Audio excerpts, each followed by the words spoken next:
E aí, gente, tudo bem? Desculpem o atraso um pouquinho, tá? Tava fora de casa e sabia que não ia dar tempo de chegar, né? E aí resolvi, por conta disso, só fazer alguns ajustes aqui.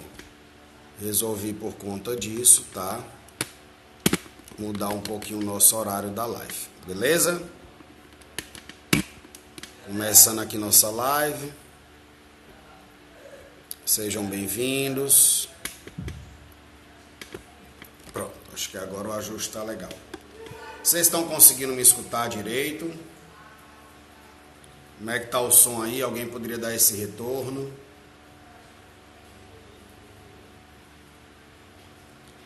Queria saber de vocês como é que tá esse som. Vocês estão me escutando direito, se não estão? Os que já entraram aí. A Lígia. O Ednardo. Vocês estão me escutando? Como é que tá a voz aí? Tá legal? Tá bom? Beleza. Então vamos lá, né? Vamos começar nossa live como prometido, tá bom? Sejam todos bem-vindos. Hoje nossa conversa é sobre a cinesiologia, tá? Para aqueles que não sabem, eu tenho um livro chamado Cinesiologia Básica Aplicada à Educação Física e ao Esporte. É um livro da editora da PUC do Rio Grande do Sul, adquirindo, né, quem tiver interesse. E nós vamos conversar um pouco sobre cinesiologia, né? O que é a cinesiologia? Cinesiologia é o estudo do movimento humano. E quando a gente fala em cinesiologia, quando a gente fala em estudo do movimento humano, tá? Nós estamos falando sobre os aspectos relacionados aos planos, aos eixos de movimento, à direção de movimento, né? Estamos falando sobre as origens, inserções e ações musculares, né? E toda essa relação desse movimento humano, né? Do movimento do ser humano, tá? E realizando análise para a compreensão das ações musculares que estão envolvidas num dado movimento, tá certo?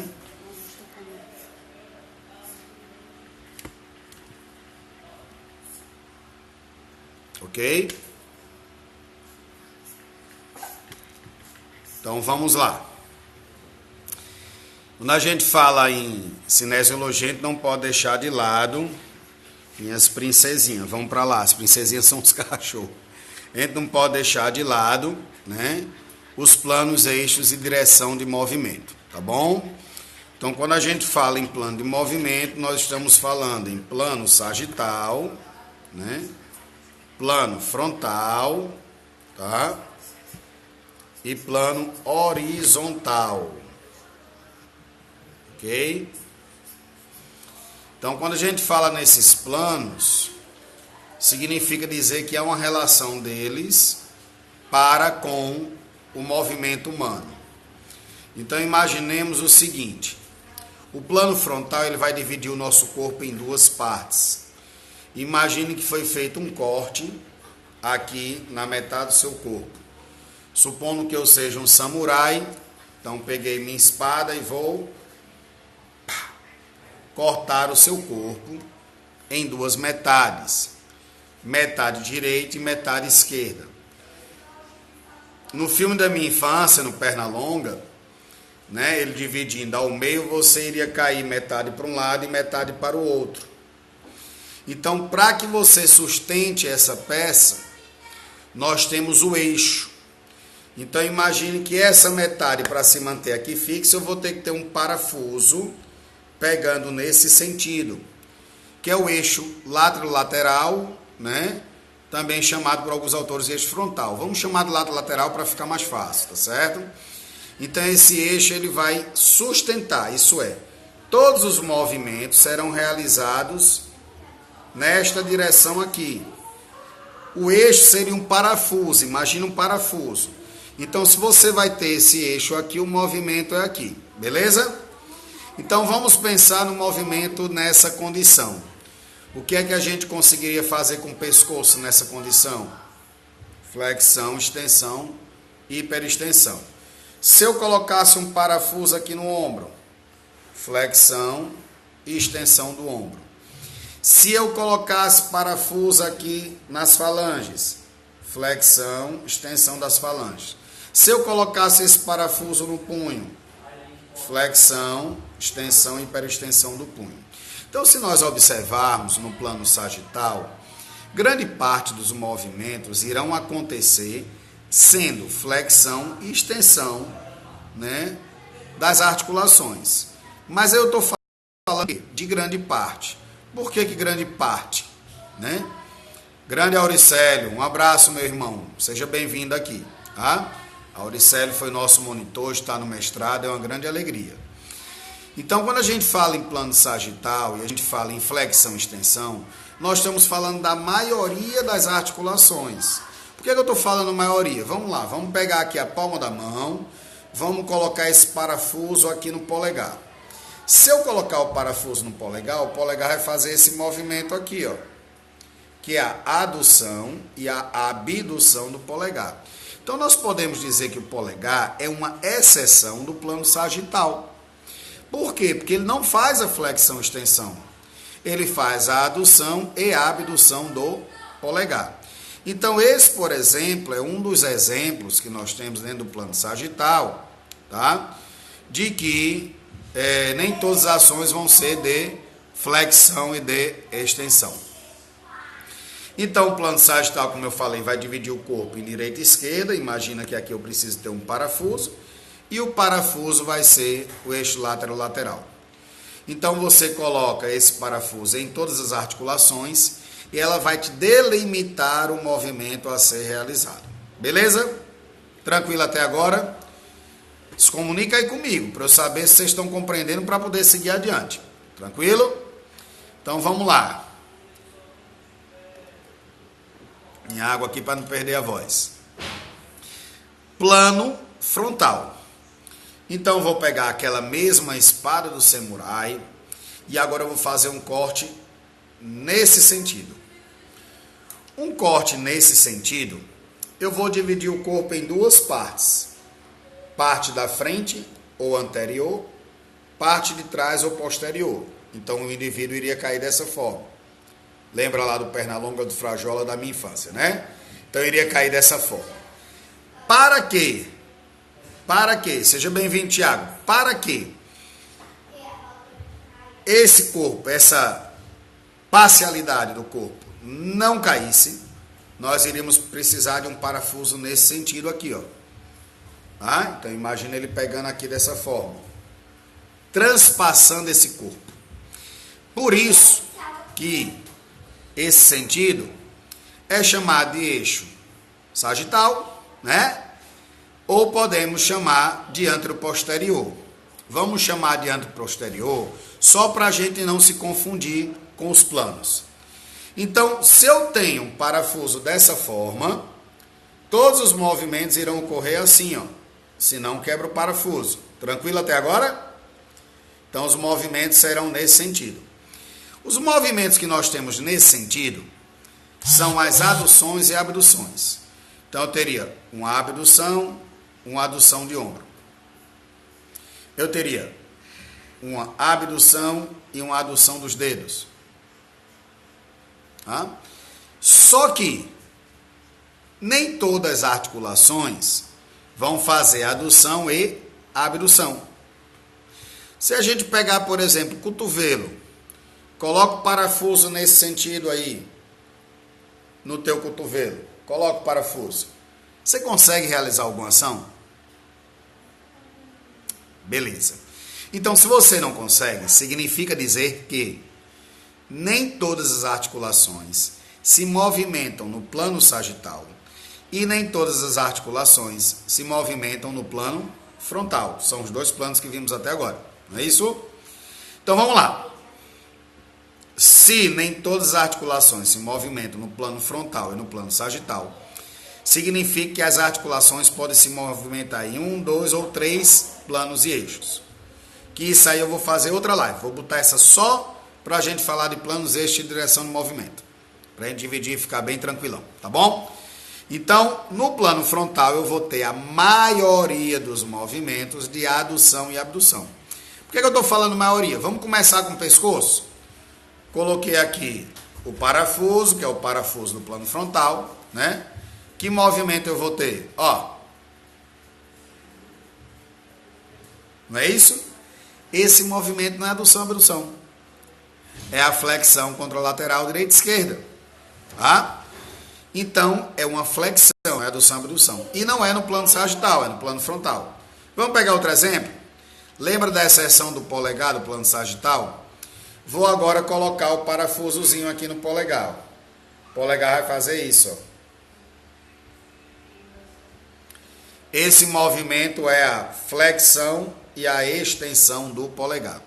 Então, mais uma vez, o polegar é uma outra exceção do plano sagital. Tá? Seja bem-vindo, Bruno, Juliana. Então, nesses dois planos que nós vimos até agora, nós vamos ter, né, movimentos diferenciados e temos algumas exceções. Né?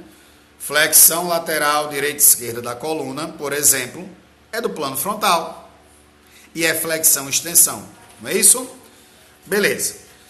Vamos para frente. Vamos agora para o plano horizontal. Vou pegar aquela minha espada do samurai e o corte agora vai ser assim, ó. Cortei o indivíduo em duas metades. Tá aqui as duas metades do corte. Na época do perna longa, a perna dele ia sair andando e o tronco cairia. Então eu tenho duas metades. Para segurar essas duas metades, eu vou colocar um parafuso nesse sentido. Então, plano horizontal ou transverso, que é o nome desse plano, vai ter como eixo o eixo longitudinal, ou céfalo-podálico, ou crânio caudal. Vamos chamar só de longitudinal, para a gente não se confundir, tá bom? Seja bem-vindo, Indinha. Então, eu tenho aqui o parafuso nesse sentido. Então, vou ter esse movimento aqui, ó, giros. Giros serão os movimentos que serão feitos no plano horizontal, tá? Então, vamos lá. Coloque esse parafuso aqui no ombro. Coloquei o parafuso no ombro. Eu vou ter esse movimento. Rotação externa, rotação interna do ombro. Coloquei o parafuso aqui no cotovelo. De baixo para cima ou de cima para baixo. Eu vou ter esse movimento. Que movimento é esse? Pronação e supinação. Pense no movimento para dar bronca. Pense no movimento pessoal misturar pronação com supinação. Isso tem a ver com exercício de musculação. O povo pensa que o supino tem alguma coisa a ver com a posição do antebraço. E não tem, na verdade, a posição supina é a posição deitada. Tá? O decúbito, que a gente faz denominado de decúbito dorsal, é também chamado de posição supina. O ventral também chamado de posição pronada. Então, essa relação a gente traz para o antebraço. Para facilitar a vida de vocês de hoje por diante. Para ninguém misturar mais pronação e supinação. Quando a sua palma da mão virar para você, você está fazendo uma supinação. Quando sua palma da mão voltasse para baixo, ou na posição que eu estou, voltasse para frente, você está fazendo uma... Qual? Vamos lá, participa aí, galera, que entrou agora. Se eu estou aqui, eu estou fazendo uma supinação. Se eu estou aqui, eu estou fazendo uma pronação. Pronação e supinação são movimentos do antebraço, tá? Que é a articulação rádio-unar. Tranquilo até agora? Isso, perfeito, Juliana. Pronação, perfeito.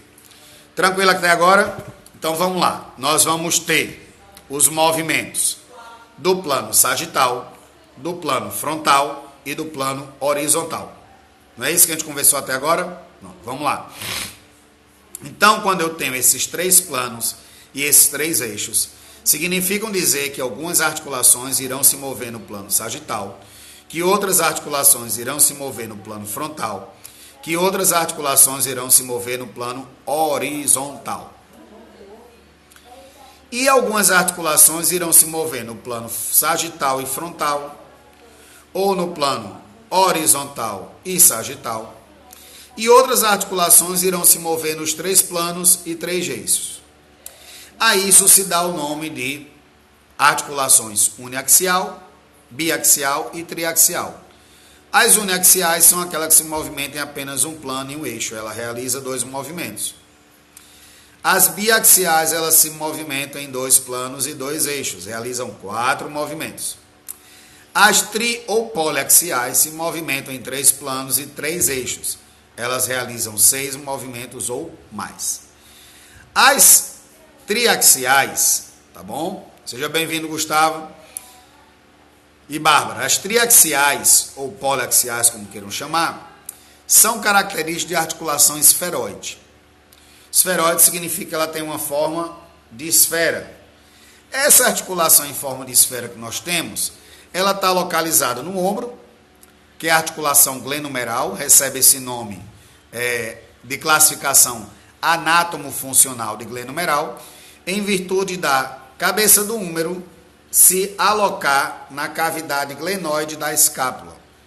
Então, húmero, cavidade glenoide, gleno, humeral. Que isso é uma outra dificuldade que a grande maioria das pessoas tem, né? E aí eu falo para vocês que classificação anátomo-funcional é a coisa mais simples que existe dentro da cinesiologia. Você vai juntar dois ossos. Esses 2 ossos que se juntam vão dar um nome dessa classificação anátomo-funcional. Então, se eu tenho uma falange com a outra, é interfalangiana, distal e proximal. Se eu tenho falanges com metacarpo, metacarpo-falangiana, tá? Se eu tenho a articulação do rádio com carpo, rádio-carpal. Se eu tenho a articulação rádio com una, que é antebraço, rádio-unar. Se eu tenho a articulação do húmero com a una, né, olecrano da una, eu tenho a articulação do cotovelo, que é o húmero unar. Se eu tenho a articulação da coxa se ligando ao acetábulo, então eu tenho a coxo-femoral, de fêmur, ou fêmur, que é o nome do osso, acetabular, que é a cavidade da região sacroiliaca. Se eu tenho o fêmur se ligando à tíbia, eu tenho a fêmur tibial, que é a articulação do joelho. Se eu tenho a região da tíbia se ligando com a região do taço, eu tenho a articulação tíbio-tássica. Oi, filhota, tá entendendo alguma coisa? Se eu tenho a articulação, a tíbio-tássica também é chamada de talo crural, tá? Porque a região posterior é chamada de região crural e o osso talos é o osso que se liga com a tíbia. Então pode ser chamado de talo crural, tá? Se eu tenho a articulação do pé, onde eu tenho o osso talos se ligando ao osso calcâneo, o nome da classificação anátomo-funcional vai ser talo calcânea, tá? Também chamado de multiaxial, polaxial, triaxial e multiaxial, todas elas recebem a mesma denominação. Beleza até agora? Então, se você sair colocando parafuso no seu corpo, você vai começar a descobrir que algumas articulações, elas são uniaxiais. Vamos começar com a falange? Coloca o parafuso aqui, que é o do plano sagital. Dá para mexer? Dá. Flexão e extensão. Coloca o parafuso aqui, plano frontal. Dá para mexer? Só se quebrar, né? Valeu, Gustavo. Coloca o parafuso aqui. Dá para mexer? Só se torcer, se quebrar. Então, a articulação interfalangiana proximal e distal recebe a classificação morfológica de gínglimo. Ela faz apenas flexão e extensão.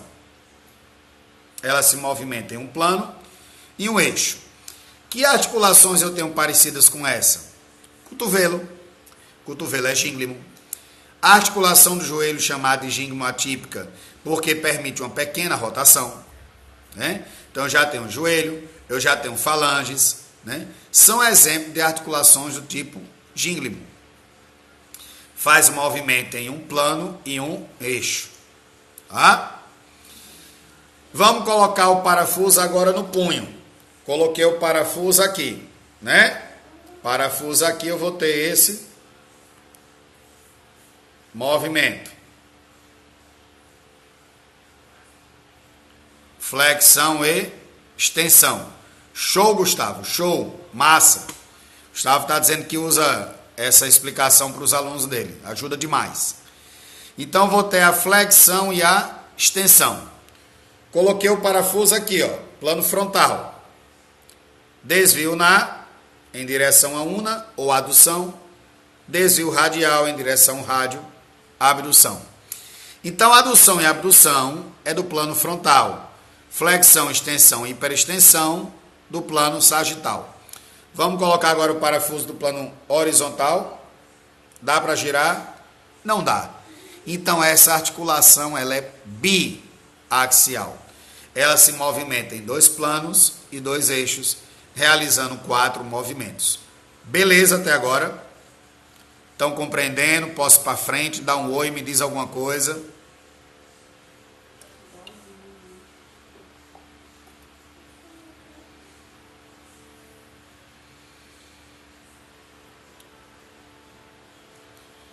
Bem-vindo, Auricélia. Alexandra, movimento. Estremia todinha. Então, pronto. Então, vamos para frente, né? Estão compreendendo? Vamos para frente. Então, nós temos os 3 planos e 3 eixos. Nós temos os movimentos realizados nesse plano e eixo. E nós temos, né, a classificação anátomo-funcional e morfológica das articulações. Tá? Se eu pegar, por exemplo, a articulação do polegar, ela faz abdução, adução, extensão, flexão, e ela ainda faz a oponência do polegar com o indicador, dedo médio, anelar e dedo mínimo, né? Então, eu tenho aqui, tá certo? O exemplo, seja bem-vindo, Jorge, valeu, meu irmão. Eu tenho aqui um exemplo, né, de que essa articulação ela se movimenta em 2 planos e 2 eixos. É uma articulação chamada de selar, em forma de célula de montar. É um tipo de articulação chamada de biaxial. Tá? Vamos pegar uma outra articulação para a gente entender. A articulação rádio com una. Se eu colocar o parafuso aqui, ela vai fazer a supinação e a pronação. Se eu colocar o parafuso aqui, ela não movimenta. Não é isso? Se eu colocar o parafuso aqui, ela também não movimenta. Ela é uniaxial, mas ela não faz flexão e extensão. Ela faz o movimento do plano horizontal. Porque a radionar ela é do tipo trocoide. Ela faz um giro. Na verdade, a una é fixa. Se nós lembrarmos, a una, através do olecrano, se liga ao húmero, a cavidade, né, do húmero. Então, ela é fixa. Se ela é fixa, significa dizer que é o rádio que se movimenta. Então, o rádio se movimenta sobre a una. Alessandro dizendo que ainda se treme até hoje das perguntas da prova oral. Fica tranquila, mulher, já passou, agora você é professora. E aí o que é que nós temos? Nós temos um exemplo de uniaxial que se mexe no plano horizontal e não no plano frontal ou no plano sagital. Tranquilo? Podemos ir para frente? Então, de uma forma geral, nós vamos ter articulações que se movimentam em 2 planos, em um plano e em 3 planos ou eixos. Vamos pegar do ombro, chamar de polaxial, que recebe a classificação morfológica de esferoide, porque é em forma de esfera. A articulação do ombro ela faz no plano sagital, flexão, extensão. Ela faz no plano frontal, abdução e adução. Ela faz no plano horizontal, rotação externa e rotação interna. E ela ainda faz flexão horizontal ou adução horizontal do ombro e extensão horizontal ou abdução horizontal do ombro. Então ela tem um pouquinho mais de liberdade do que o fêmur, já que a cavidade glenoide é menor e o húmero não se encaixa perfeitamente. Isso dá uma maior liberdade de movimento, como também uma maior facilidade de lesão. Por isso que é muito comum a lesão do ombro, principalmente lesão de supraespinhoso. Mas isso aí é uma conversa que dá uma live só para eu falar sobre a lesão de supraespinhoso, tá bom? Posso para frente? Beleza.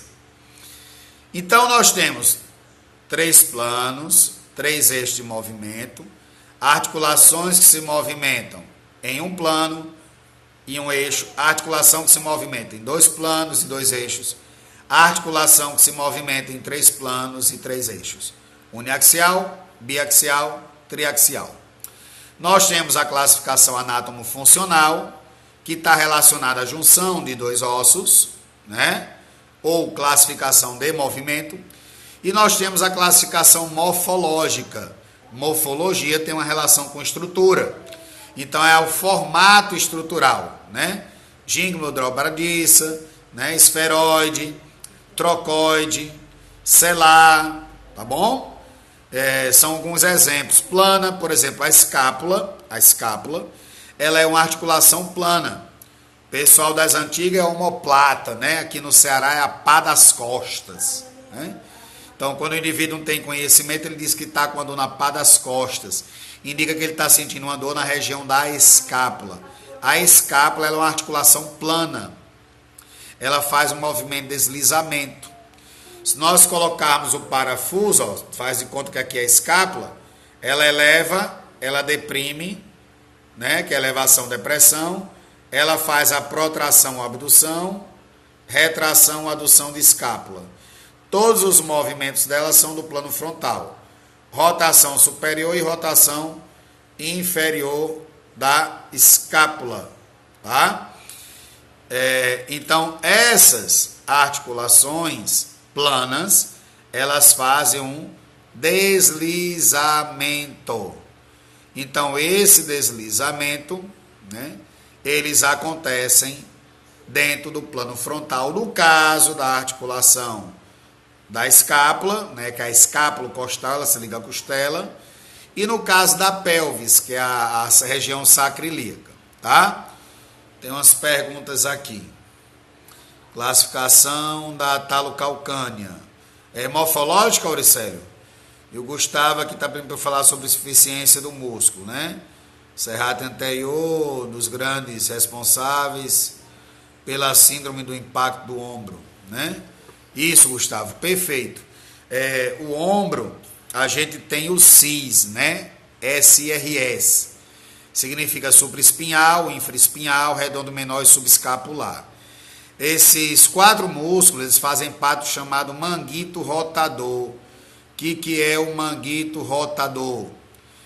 São os músculos que sustentam a cabeça do húmero dentro da cavidade glenoide, já que ela tem uma maior liberdade, uma maior mobilidade articular, tá?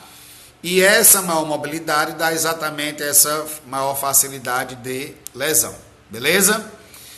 Então, nós temos aqui, né, essa condição dessa articulação que faz com que ela seja um pouco mais lesiva que o quadril. O quadril é limitado pelo acetábulo, né? A abdução ela vai até 45 graus.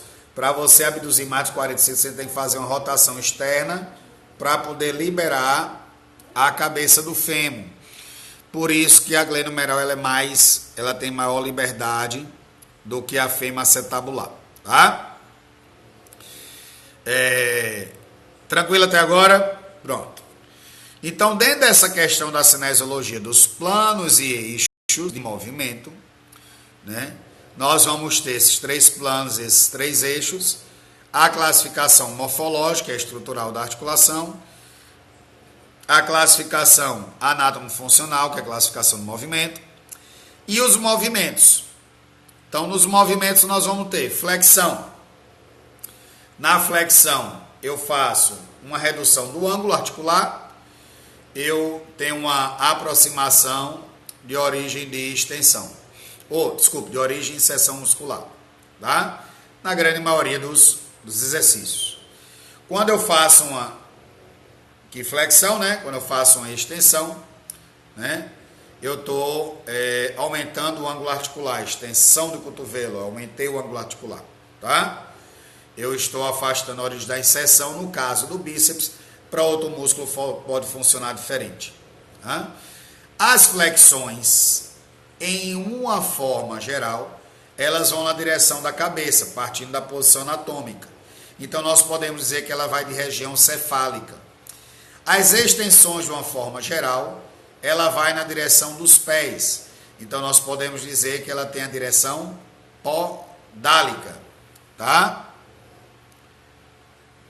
A articulação, os movimentos de adução e abdução, se você pegar exemplo do ombro, abdução cefálico, adução podálico.